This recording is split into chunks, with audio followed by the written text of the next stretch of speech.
Max Verstappen vient de faire une déclaration qui oblige le monde de la Formule 1 à repenser tout ce que nous pensions savoir sur cette saison.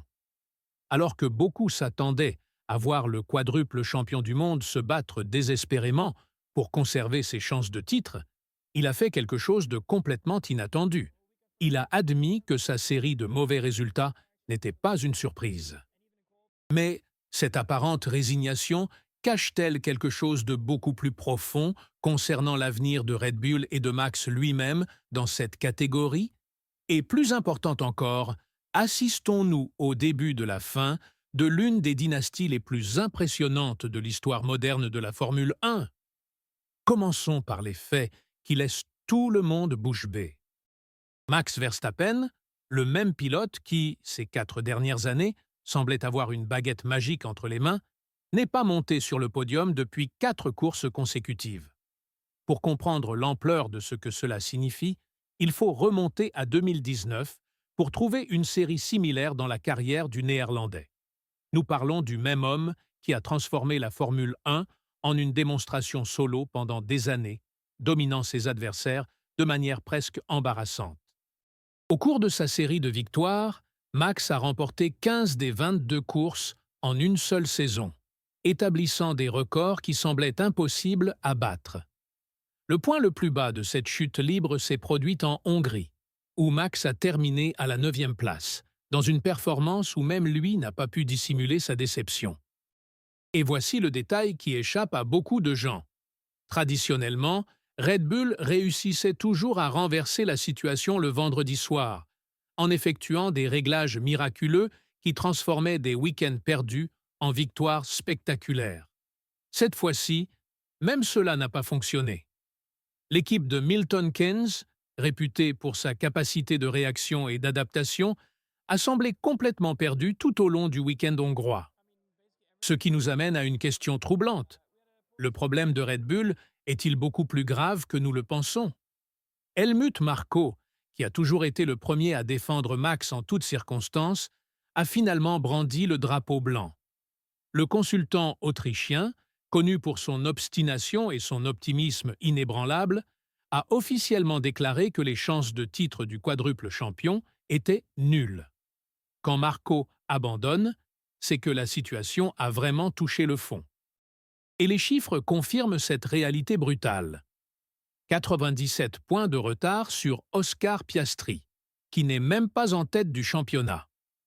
Pour mettre cela en perspective, Max devrait remporter pratiquement toutes les courses restantes sans que ses rivaux ne marquent le moindre point, un scénario qui frôle l'impossible compte tenu de l'équilibre actuel des forces en présence sur la grille. C'est là que les choses deviennent vraiment intéressantes et peut-être un peu effrayantes pour les fans de Red Bull.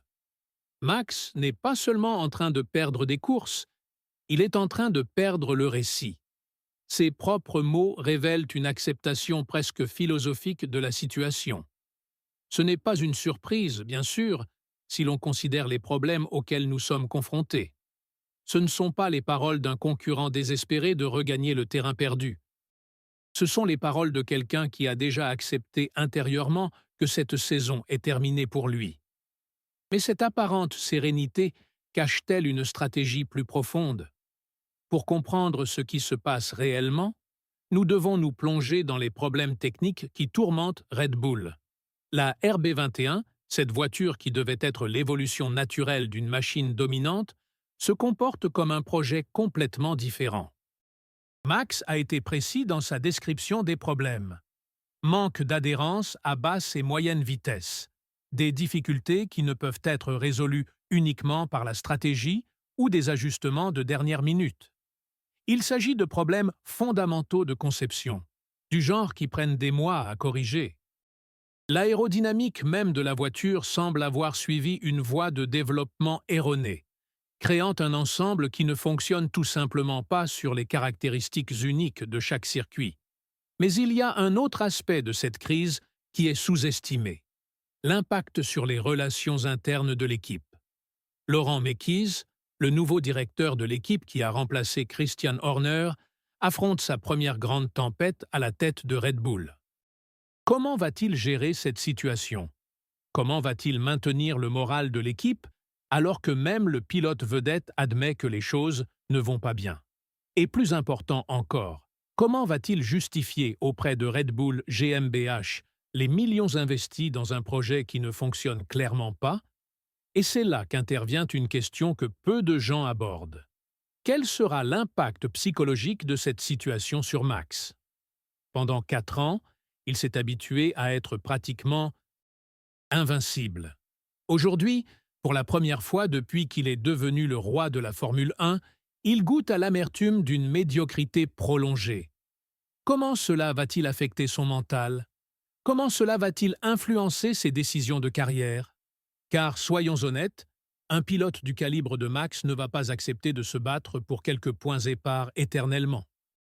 Des rumeurs ont déjà commencé à circuler sur d'éventuels mouvements sur le marché des pilotes, et le nom du Néerlandais apparaît toujours dans les spéculations les plus audacieuses. Les données d'un récent sondage montrent que plus des 3/4 des fans de Formule 1 sont d'accord avec Marco. Max est hors de la course au titre. C'est dévastateur pour la marque Red Bull, qui a construit tout son marketing sportif autour de l'image d'invincibilité du Néerlandais. Lorsque vos propres fans vous considèrent comme vaincu alors qu'il reste encore 10 courses à disputer, c'est que la chute a vraiment été spectaculaire. L'entreprise autrichienne, qui a investi des milliards dans la Formule 1 précisément pour obtenir ce retour d'image, se trouve désormais confrontée à une crise de crédibilité qui pourrait avoir des répercussions bien au-delà des résultats tout sportifs. Pendant ce temps, de l'autre côté du paddock, McLaren et Ferrari profitent de chaque seconde de cette fenêtre d'opportunité.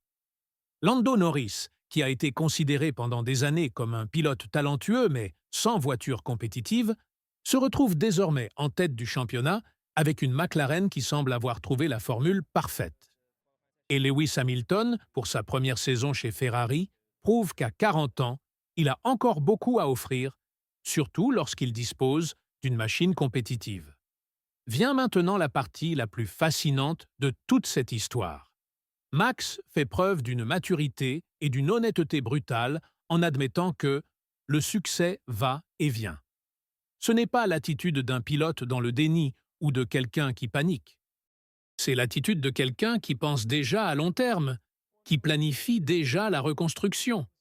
Et cela devrait beaucoup inquiéter les rivaux de Red Bull, car un Max Verstappen, motivé par la soif de revanche, peut être encore plus dangereux qu'un Max dominant.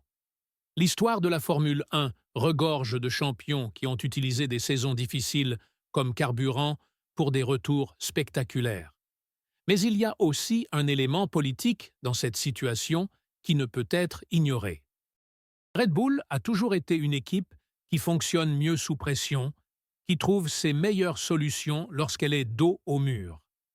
Cette apparente acceptation de la défaite n'est-elle pas en réalité une stratégie visant à soulager la pression sur l'équipe et à lui permettre de travailler plus efficacement au développement de la voiture?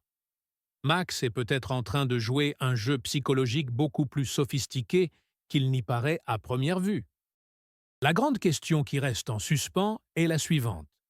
Assistons-nous simplement à une année de transition ou à la fin définitive d'une époque?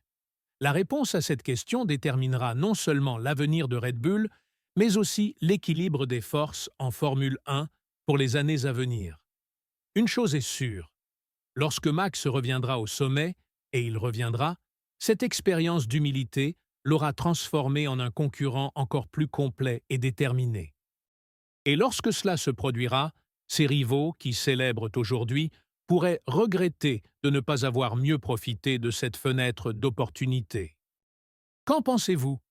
Cette apparente sérénité de Max est-elle vraiment une acceptation ou une stratégie psychologique pour soulager la pression qui pèse sur lui et son équipe?